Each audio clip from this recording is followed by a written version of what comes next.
नमस्कार मंडळी, जय जगन्नाथ. चला तर मग आज आपण जगन्नाथपुरी येथील जगप्रसिद्ध रथयात्रा मंदिराचा इतिहास आणि अद्भुत रहस्य जाणून घेणार आहोत. जगन्नाथपुरी हे भारताच्या ओडिशा राज्यातील पुरी शहरात असलेले एक अतिशय प्रसिद्ध मंदिर आहे. हे स्थान भगवान विष्णूंचे अवतार असलेल्या श्रीकृष्ण, त्यांचे बंधू बलराम आणि बहीण सुभद्रा यांना समर्पित आहे. हिंदू धर्मातील 4 प्रमुख चारधामपैकी हे एक आहे. या मंदिराची उभारणी 12व्या शतकात पूर्व गंगा घराण्याचे राजे अनंतवर्मन चोडगंगदेव यांनी सुरू केली होती. नंतर राजे अनंग भीमदेव यांनी या मंदिराचे बांधकाम पूर्ण केले. हे मंदिर कलिंग वास्तुकलेच्या उत्कृष्ट शैलीत बांधलेले आहे. मंदिराच्या मुख्य शिखराची उंची जमिनीपासून सुमारे 214 फूट आहे. शिखराच्या सर्वात वरच्या भागावर अष्टधातूपासून बनवलेले एक मोठे चक्र आहे, ज्याला नीलचक्र असेही म्हणतात. तुम्ही पुरीमध्ये कुठूनही पाहिले तरी हे चक्र नेहमी तुमच्या समोर असल्यासारखेच दिसते. इतर हिंदू मंदिराप्रमाणे येथे दगड किंवा धातूच्या मूर्ती नसून लाकडाच्या मूर्ती आहेत. या मूर्ती कडुनिंबाच्या पवित्र लाकडापासून बनवल्या जातात, ज्याला दारू असे म्हणतात. दर 18 ते 19 वर्षांनी हिंदू पंचांगातील अधिक मासानुसार जुन्या मूर्ती बदलून नवीन मूर्ती अत्यंत गुप्त धार्मिक विधीद्वारे स्थापित केल्या जातात. मूर्ती बदलण्याच्या या विधीला नवकलेवर असे म्हणतात. याचा अर्थ नवीन शरीर धारण करणे असा होतो. अत्यंत गुप्त विधीत जुन्या मूर्तीतील ब्रह्मपदार्थ नवीन मूर्तीमध्ये स्थानांतरित केला जातो. हा विधी निवडक सेवकच करतात. यावेळी मंदिर परिसर आणि काही भागातील दिवे बंद केले जातात, तर काही वेळा शहरातील वीजही बंद करण्यात येते. परंपरेनुसार विधी करणाऱ्यांच्या डोळ्यावर पट्टी बांधली जाते आणि हात झाकलेले असतात. येथील मूर्तींचे हात-पाय पूर्ण नसून त्यांचे डोळे मोठे आणि गोल आहेत.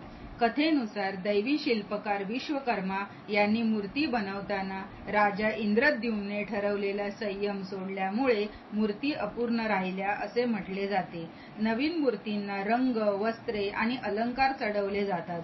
प्रथमच भक्तांना नवीन मूर्तीचे दर्शन दिले जाते. त्याला नवयौवन दर्शन असे म्हणतात. या संपूर्ण विधीचा अर्थ असा आहे की आत्मा शाश्वत आहे, पण शरीर बदलते, म्हणून भगवान जगन्नाथ नवीन शरीर धारण करतात अशी श्रद्धा आहे. दरवर्षी आषाढ महिन्यात जून-जुलैमध्ये ही भव्य रथयात्रा निघते, जी पाहण्यासाठी जगभरातून लाखो भाविक येतात. भगवान जगन्नाथ, बलभद्र आणि सुभद्रा त्यांच्या मावशीच्या घरी म्हणजेच 3 किलोमीटर अंतरावर असलेल्या गुंडीचा मंदिरात जातात आणि तिथे 9 दिवस राहतात. तीनही भावंडांसाठी दरवर्षी नवीन लाकडी रथ तयार केले जातात. विशेष म्हणजे यात एकाही लोखंडी खिळ्याचा वापर केला जात नाही. रथयात्रेच्या दिवशी पुरीचे राजे स्वतः सोन्याच्या झाडूने रथाचा रस्ता झाडतात. देवाच्या समोर राजा आणि सामान्य माणूस सर्व समान आहेत, हा संदेश यातून दिला जातो. या मंदिराचे स्वयंपाकघर जगातील सर्वात मोठ्या स्वयंपाकघरांपैकी एक आहे, जिथे दररोज हजारो लोकांसाठी स्वयंपाक बनवला जातो. मंदिराच्या आवारातील आनंद बाजार नावाच्या खुल्या बाजारात हा महाप्रसाद भाविकांना मिळतो. जेवण फक्त मातीच्या भांड्यात आणि लाकडाच्या आगीवर शिजवले जाते. एकावर एक अशी 7 मातीची भांडी ठेवली जातात. आश्चर्य म्हणजे सर्वात वरच्या भांड्यातील अन्न सर्वात आधी शिजते. मंदिरात कितीही हजार किंवा लाखो भाविक आले तरी अन्न कधीही कमी पडत नाही आणि कधीही वाया जात नाही. या मंदिराबद्दल विज्ञानाला न सुटलेली काही रहस्य आहेत. ती अशी की मंदिराच्या शिखरावरील ध्वज नेहमी वाऱ्याच्या उलट दिशेला फडकतो. हा ध्वज रोज एका पुजाऱ्याद्वारे 214 फूट वर चढून बदलला जातो. या ध्वजाला पतित पावन ध्वजा असेही म्हणतात. अशी पारंपरिक श्रद्धा आहे की जर मंदिरावरील ध्वज एका दिवसासाठीही बदलला गेला नाही तर मंदिर 18 वर्षांसाठी बंद ठेवावे लागेल. म्हणूनच ही परंपरा शेकडो वर्षांपासून एकही दिवस खंडित न होता सुरू आहे.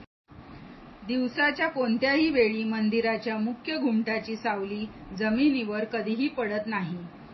हे मंदिर समुद्राच्या जवळ असूनही मंदिराच्या मुख्य प्रवेशद्वारातून आत पाऊल टाकताच समुद्राच्या लाटांचा आवाज पूर्णपणे बंद होतो. बाहेर येताच तो पुन्हा ऐकू येतो.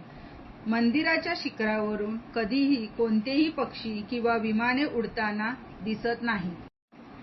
तर हे होते जगप्रसिद्ध श्री जगन्नाथपुरी मंदिराचे अद्भुत रहस्य, परंपरा आणि महिमा. भगवान जगन्नाथ, बलभद्र आणि सुभद्रा देवी यांच्या कृपेने आपल्या जीवनात सुख, शांती आणि समृद्धी नांदो हीच प्रार्थना. व्हिडिओ आवडला असेल तर लाईक करा, आपल्या मित्रांबरोबर शेअर करा आणि अशाच धार्मिक व आध्यात्मिक माहितीसाठी परमार्थ भक्ती सागर चॅनलला सबस्क्राईब करायला विसरू नका. जय जगन्नाथ, जय श्रीकृष्ण. धन्यवाद.